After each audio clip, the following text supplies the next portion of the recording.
super no mundo da lua? Ah, sei lá. Para de pensar que meu irmão veio de Nova Iguaçu. Ficar um tempo lá em casa.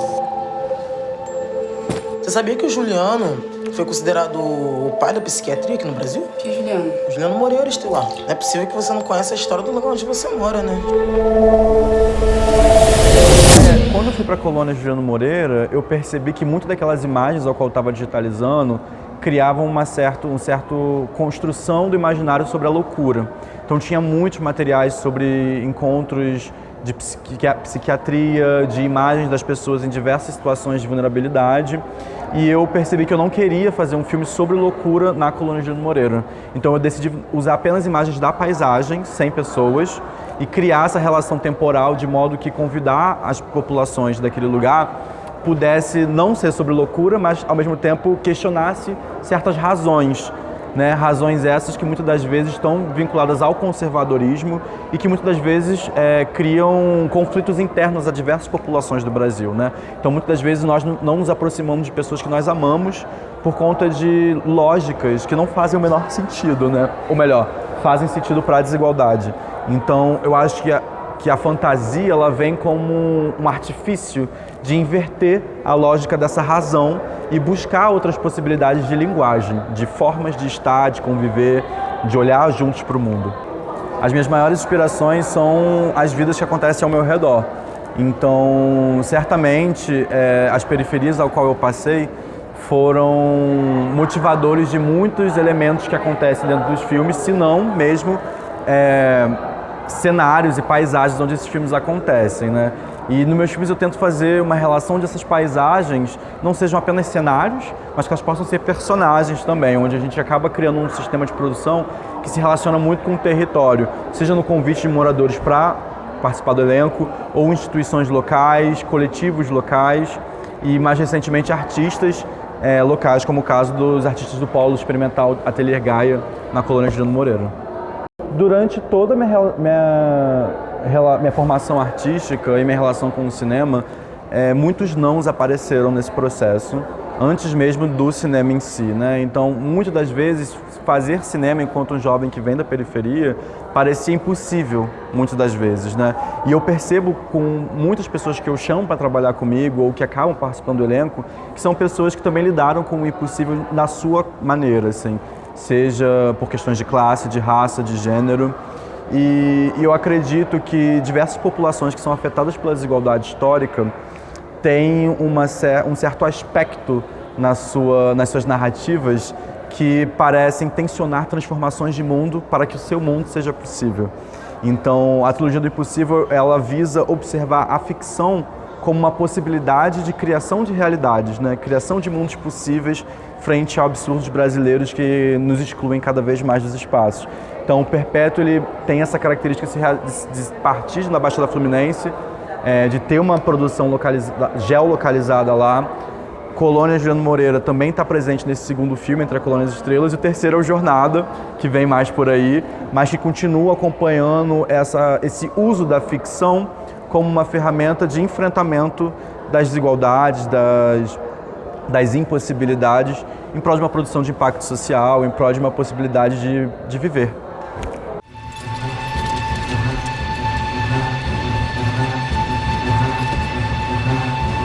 A colônia toda está sem água? A colônia toda sem água. Não tem água em lugar nenhum. Nem na cisterna, nem na caixa d'água. Não tem água, estamos sem água.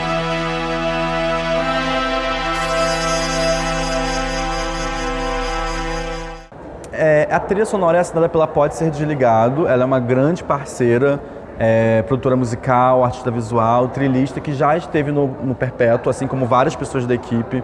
A fotografia se repetiu, o elenco se repetiu, a montagem se repetiu e a trilha sonora também. Nesse trabalho em específico, desde o início, eu tinha gostado muito do trabalho da Pode Ser Desligado no Perpétuo, que é o primeiro filme da trilogia.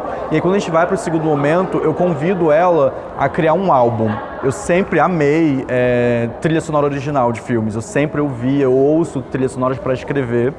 E eu gostaria muito de que fosse lançado um álbum no Spotify da trilha sonora original junto com o filme. Então, a gente construiu esse álbum de autoria da Pode Ser Desligado, e essa música foi ouvida durante a preparação de elenco, foi ouvida durante cenas. Teve cenas gravadas onde as atrizes compartilhavam fones de ouvido escondidos pela peruca, que reproduziam a trilha. Então, é como se a trilha sonora da Porta Desligado fosse essencial para uma construção atmosférica desse universo, assim. Não tem água? Não tem água, não tem água. A colônia toda está sabendo. A colônia toda tá sem água? A colônia toda sem água. Como é que a gente vai comer? Não tem água para tomar banho. Isso. E as pessoas que não podem comprar água? Vão ficar sem água. Isso é coisa dos poderosos. Os poderosos têm dinheiro para comprar. Quando eu observo no meio do processo, né, foi gravado em 2021. Eu já tinha vivido a Geosmina, a gente estava ali no pico da pandemia e eu sabia que eu queria, dentro da construção do roteiro, inserir uma linha narrativa fantástica que me levasse ao absurdo e que pudesse, como no Perpétuo, revelar o extraordinário no cotidiano. E pensando o que poderia extrapolar esse fio narrativo para outras sensibilidades dos outros espectadores, veio a questão da água, porque foi de fato um fato histórico no Rio de Janeiro, mas era tão absurdo a situação em que diversas populações periferizadas, populações pretas, indígenas e demais racialidades do Brasil ficaram tão à margem dos serviços de recursos naturais, que eu falei, gente, isso aqui é pano na manga para um material sobre fantasia, porque coloca o cotidiano num lugar muito absurdo no Brasil. Eu queria muito fazer um filme que eu pudesse ter uma arbitrariedade estética, que eu não precisasse justificar porque o cavalo fala, porque que ele é prata, porque que as pessoas somem, mas que de uma certa forma lidassem com essas dimensões que também fazem parte do nosso absurdo do real. E aí eu senti uma grande vontade de começar a criar personagens contraditórios, porque eu queria que meu filme também pudesse ter um alcance maior de público. E no próximo filme eu tenho muita vontade de fazer um vilão, né? Escrever sobre vilões, mas nesse em específico eu queria fazer uma personagem que não é do meu meio, que não é do meu círculo de amizades, que não é do meu círculo social, uma pessoa que eu discordo, porque eu acho que se eu conseguir construir um filme onde uma personagem dessa se transforme, se um espectador que concorda com ela assistir, talvez possa encontrar uma oportunidade de se transformar também. E eu acredito muito nessa potência do cinema, porque foi o cinema que transformou a minha mente, tem transformado as minhas possibilidades. Eu gostaria muito também que ele continuasse beliscando a imaginação dos brasileiros e das brasileiras.